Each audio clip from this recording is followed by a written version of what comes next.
It's the morning of October 30th, and we are completely becalmed on our way to Morocco. Going where the fair winds blow, our home is where the waters flow. We'll show you what we've come to know on board while sailing wisdom. We're nearing slack high water, so what we're going to do is we're going to start raising the anchor. Now we're going to be sailing off our anchor and then drifting out of the harbor with the tide out into the ocean, where we're then going to set sail on a course for Morocco. So it sounds pretty awesome to think that we're raising anchor and going to Africa next. It's just so awesome. But it's a beautiful day. There's a very light but consistent wind, and it's a beam reach all the way out of where we are through an important bridge, and then after that there's a huge wide bay that we can tack out to get out into the ocean, plus with the push of a pretty strong current. So the water's still coming in. It's not completely slack water yet, but I got 200 feet of chain to pull in, so I'm going to get started.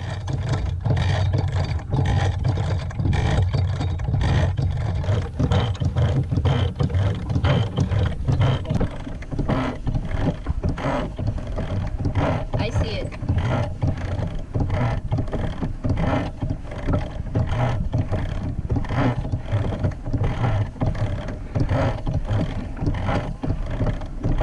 It's very muddy.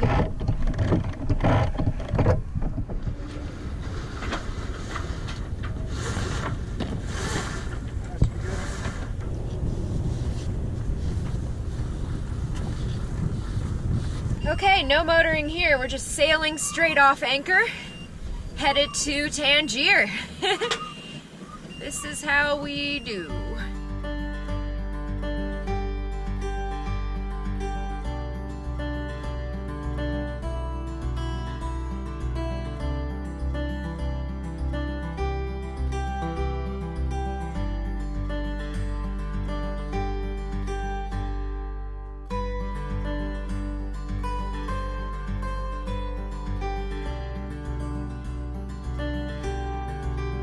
When I was a kid, I used to windsurf, and it'd be me and maybe like 3 or 4 other windsurfers, and at that point we were a lot of guys. But this, it just, honestly, it just looks like the migration of the windsurfers have arrived here in Cadiz.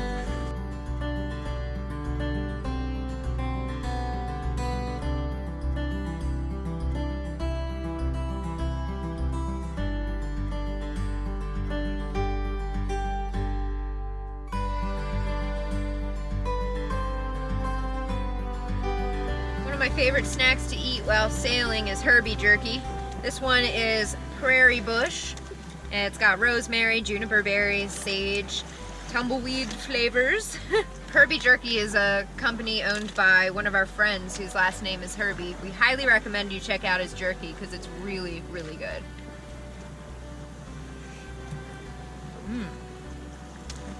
And disclaimer, not a paid promotion. We actually buy this because we want to. This is by far my favorite jerky. Really? Yeah, this one is. This is my favorite. I think it's my second favorite. Which is your favorite? I think my favorite one is still the honey garlic. The honey garlic was really good, but this is, it's like an explosion. Really good. We're now making our way quite offshore. There's this dreary fog. So we had this fog this morning in the harbor, and we waited for the fog to lift. It lifted, and it was beautiful and sunny in there. And we kind of assumed that it would also be beautiful and sunny out here. But it is not. It is very, very foggy. So usually Maddie's the one in her pity cave. I'm actually the one feeling better out of the two of us right now. We both made the mistake of eating at a kind of cheap, semi-sketchy kebab place for lunch. And we got the first kebabs, like, they just turned the machines on. And I thought it was weird. I was like, hey, that meat's been sitting out since yesterday. We both have food poisoning. Yeah. So we're both not doing well. Which sucks because we're so close to shore. Ooh, yeah, but we can't turn back because there's nowhere to go. So we're just doing it. We're just going to Tangier, and it sucks. This is gonna be a night. Yeah, it's a crappy night. I'm going back out there. I'm going back to sleep. Good night.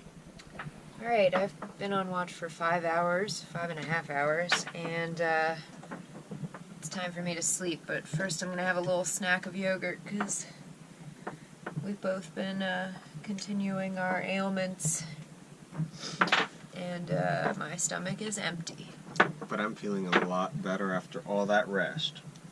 I'm glad. So, Herbie made this yogurt.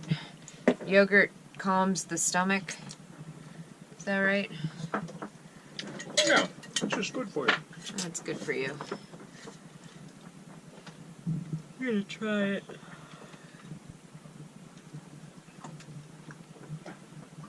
That goes in the sink. It's pretty good. Thanks. Made it myself. Yeah. It's got some weird lumps in it. That's the yogurt. Huh. Well, it's pretty good. Thanks. Good night. It's the morning of October 30th, and we are completely becalmed on our way to Morocco. We kind of knew this would happen, but we set out anyway, and here we are. The reason that we set out anyway is because we need to dock. You can't actually anchor in Morocco, or in Tangier at least. So, being how we had to dock, we wanted to come in on a day with light winds, which means that we had to get there on a day with light winds. So we have light winds. Now, I must say, this is really awesome because back in 2008, so 11 years ago, I decided I wanted to live on a boat. And then by 2009, I figured out I wanted to live on a sailboat and I wanted to cross the Atlantic. And then 10 years later, we're over here in Europe, but I never dreamed of Africa. And now we're going to Africa. So I'm very excited right now. So we're going to Morocco for 2 reasons. The first being that we really just are excited to experience a new culture and new food, new people, new language. Everything is so different in Africa from what I've experienced. I've never been to the continent of Africa, so I'm really excited about that, and it's so close. I just figured, why not go? Going from the US to Europe, you do experience lots of different cultures, but there's something about going to Africa that's just completely different.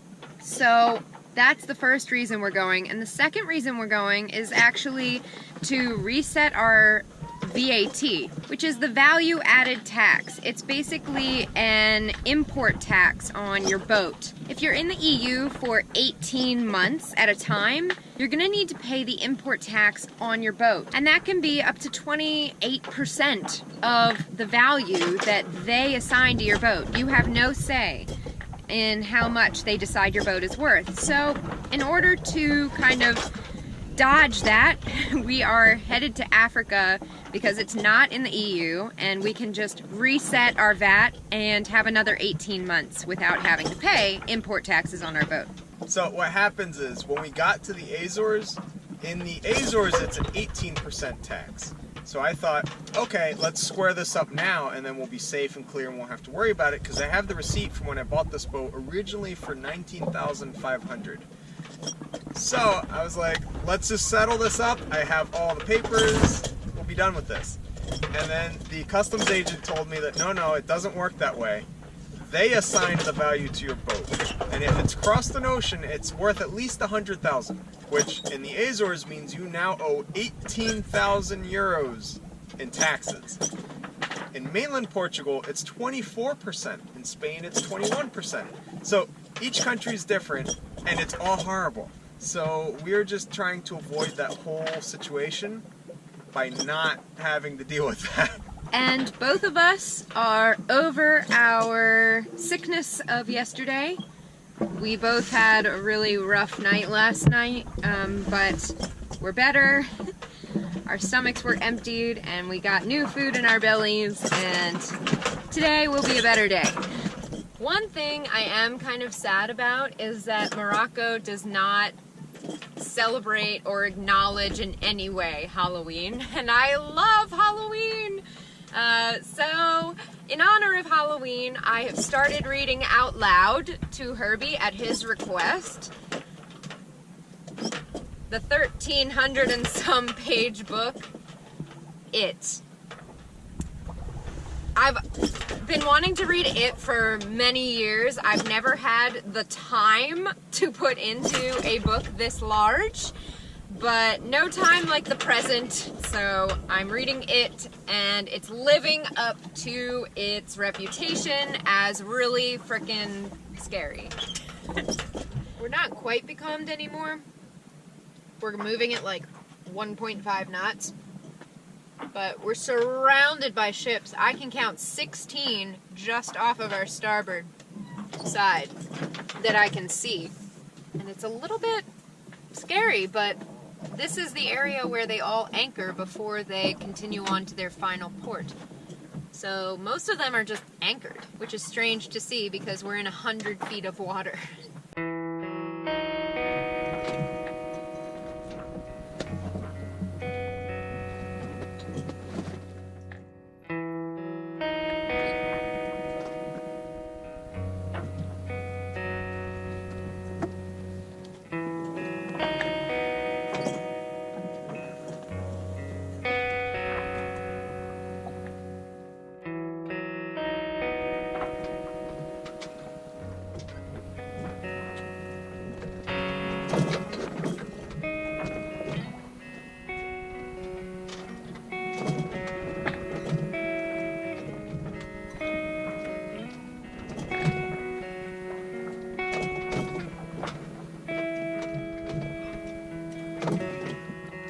I know we say this a lot, but sunsets are like one of the top things that are awesome about cruising.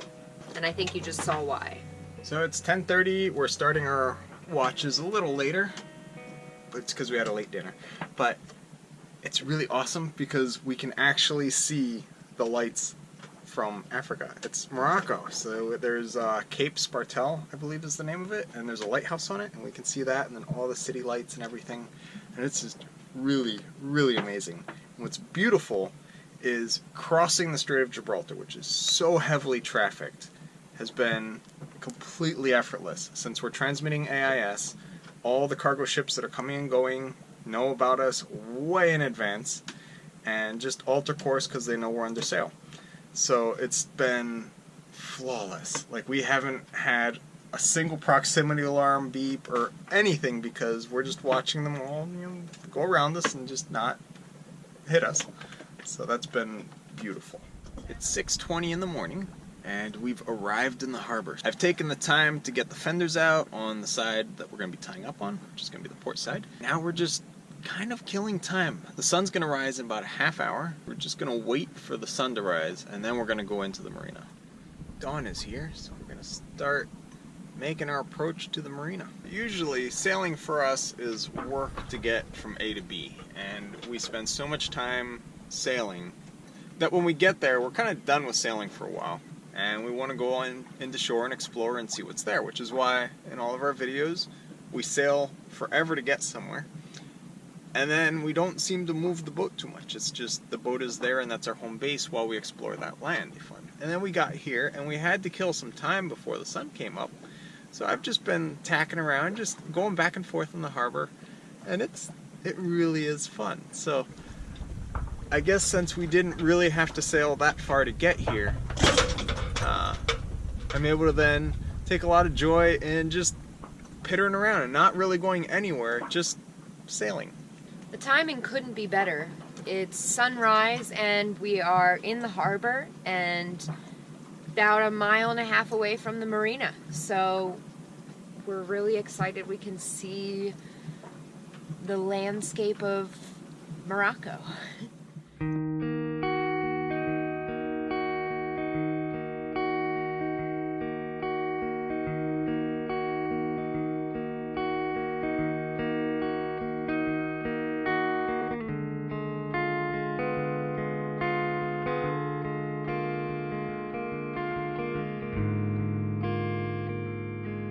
So we did it. We made it completely flawlessly into this slip in the Tangier Marina Bay. We received a really warm welcome here, and we're all checked into the country. Everything went really smoothly.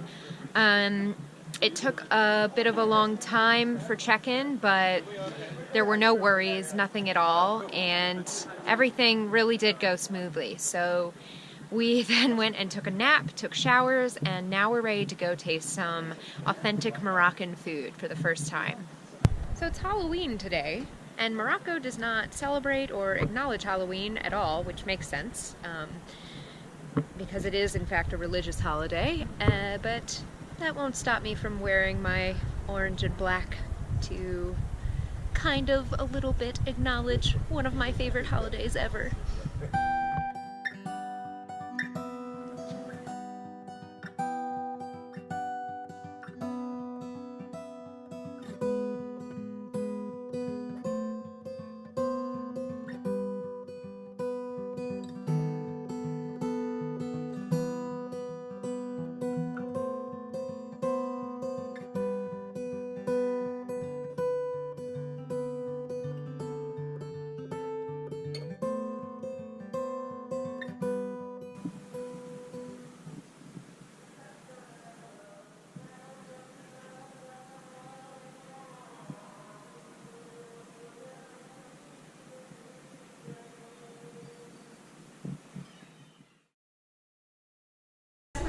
By bus? Yes, but if you take the bus, you go to the bus station, you take the bus like 1 hour and a half. Bus, and he was taking us into these little nooks and crannies that we never would have seen on our own. So it really is worth getting the tour for the day to just get kind of acclimated with the city. Oh wow, it's different than I expected. It's got curry in it. Kali.